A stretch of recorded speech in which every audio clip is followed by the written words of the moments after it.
Bismillahirrahmanirrahim. Assalamualaikum warahmatullahi wabarakatuh. Salam sejahtera untuk kita semua. Sobat, mari kita lanjutkan tutorial kita tentang entrepreneurship. Ada beberapa teman-teman saya yang lain di luar sana menanyakan masih kebingungan mau berbisnis apa, mau berusaha di bidang apa. Dan setelah saya sharingkan beberapa video sebelumnya, masih juga belum dapat gambaran yang jelas. Oke, sekarang saya sharingkan tentang hal yang lebih mendetail. Bagaimana kita bisa menemukan satu peluang bisnis. Judulnya kali ini tentang di mana ada persoalan, di situ ada peluang bisnis. Di mana ada masalah, di situ ada peluang bisnis. Ya, jadi semua barang yang tercipta di lingkungan kita ini, di sekitar kita, di hadapan kita, adanya di hadapan Anda sekarang adalah satu sharing melalui video. Ini juga tercipta karena adanya kebutuhan. Ya, jadi mari kita lihat yang paling sederhana. Ya, mari kita lihat sederhana. Ini sebuah peniti. Sangat sepele, ya, sangat sepele. Kenapa ada peniti? Ini caranya kita melihat. Karena pada saat orang yang pertama sekali menemukan peniti ini, dia melihat satu masalah bahwa orang berpakaian atau berkerudung membutuhkan penjepit. Ya, maka di situ dia berpikir mulai dengan yang sederhana, akhirnya dia menemukan dengan perjalanan waktu dia menemukan cara-cara yang lebih maju. Sederhana ya. Nah, ini yang paling sederhana. Oke, yang kedua saya tunjukkan. Kenapa ada penjepit? Ya, penjepit kertas, penjepit pakaian. Karena saat orang menjemur pakaian, itu kalau ketiup angin akan jatuh. Sehingga oleh si penciptanya ini melihat ada masalah. Begitu ada masalah berarti ada kebutuhan. Ya. Nah, disinilah dia menciptakan penjepit ini. Akhirnya dia bisa memasarkan dengan jelas. Banyak yang lain, ini yang paling sederhana. Kenapa ada kunci? Nah, sekarang caranya begitu. Setiap kita melihat sesuatu ada masalah, pikirkan apa solusinya. Ya, kenapa ada kunci? Ya, kenapa kunci ini bermacam-macam? Ya, banyak sekali modelnya gitu ya. Karena ada masalah keamanan. Oke. Lalu kita lihat kenapa ada ballpoint dan ballpoint ini bermacam-macam, ada yang bisa dibuka tutup seperti ini. Karena si penemu ini menemukan masalah, kalau dia tidak ditutup, maka bajunya akan tergores. Oke, jadi masalah-masalah seperti ini. Kenapa ada spidol? Ada stabilo, ya. Karena si penemu ini melihat pada saat kita membaca, kita perlu membuat suatu tanda sehingga lebih mudah kita menemukan solusinya pada bahan bacaan itu. Jadi setiap ada masalah. Kenapa ada jam tangan? Nah, ini yang lebih tinggi lagi ya, sudah lebih ini ya. Kenapa ada jam tangan? Karena si penemu jam tangan ini melihat ada masalah. Pada saat kita berjalan, kita nggak tahu waktu kita sudah berapa lama, kita tinggal berapa menit lagi di perjalanan, ya. Orang perlu melihat waktu. Banyak hal yang lain ya di sekitar kita. Contoh kacamata. Kenapa ada kacamata? Ya karena orang mengalami kerabunan. Nah, pada saat rabun, orang memerlukan satu solusi. Memang ini tidak langsung tercipta dengan model yang seperti ini, ya perlu waktu, proses penyempurnaan, tapi menemukan dulu inti masalahnya, kemudian dicarikan solusi, diperbaiki setahap demi setahap.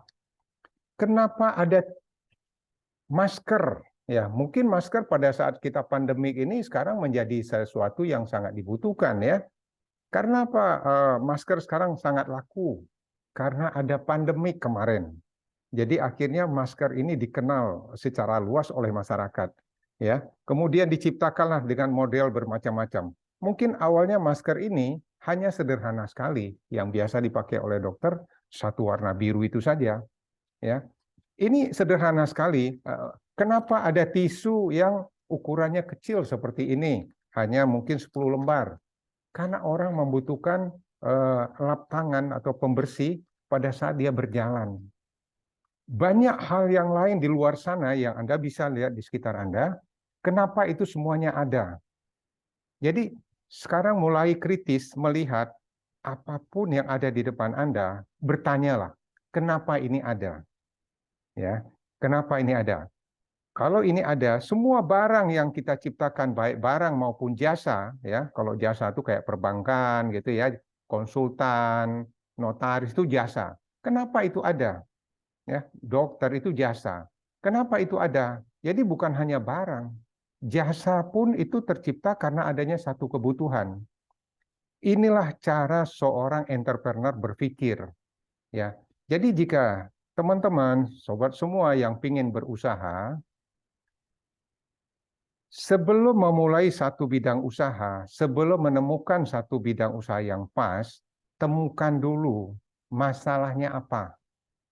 Lihat dulu masalahnya apa di situ. Kayak saya menemukan dari perjalanan pengalaman ada masalah properti itu tidak liquid, sulit dijual, mudah dibeli tapi sulit dijual. Ya, nah ini kan problem. Maka saya ciptakan caranya adalah membuat supaya gampang terjual. Saya membuat satu jasa namanya Prolik, properti liquid.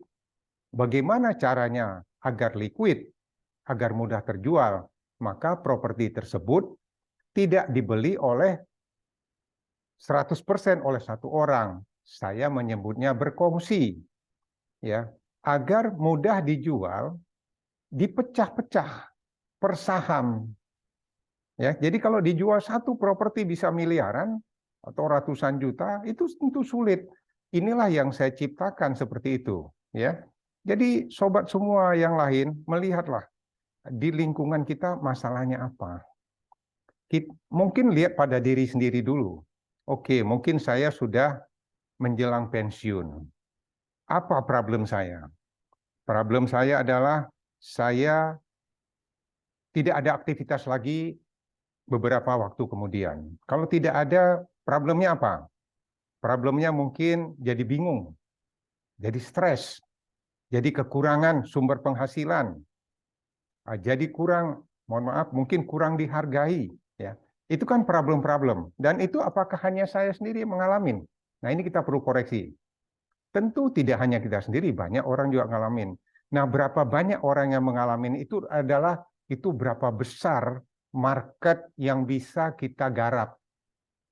Jadi setiap problem itu juga bukan hanya dilihat dari sisi oke solusinya begini, tapi kebutuhannya kira-kira berapa banyak.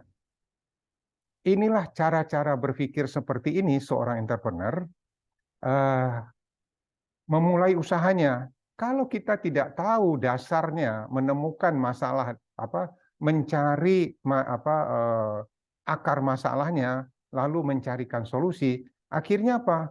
Kita usaha ikut-ikutan. Kita buka bisnis ikut-ikutan, akhirnya persaingan. Nah, kalau sudah persaingan, sudah jadi komoditas, yang dicari adalah harga termurah. Nah, ini persoalannya. Jadi, ini sengaja saya sharingkan topik ini ya, ini menjadi dasar banget buat teman-teman yang lain.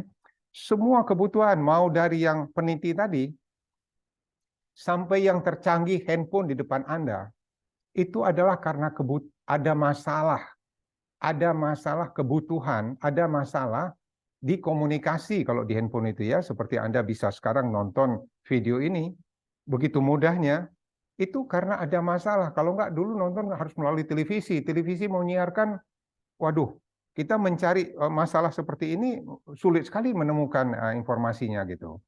Nah, setiap ada masalah, disinilah kepekaan kita seorang entrepreneur melihat apa masalahnya, kemudian kita cari solusinya.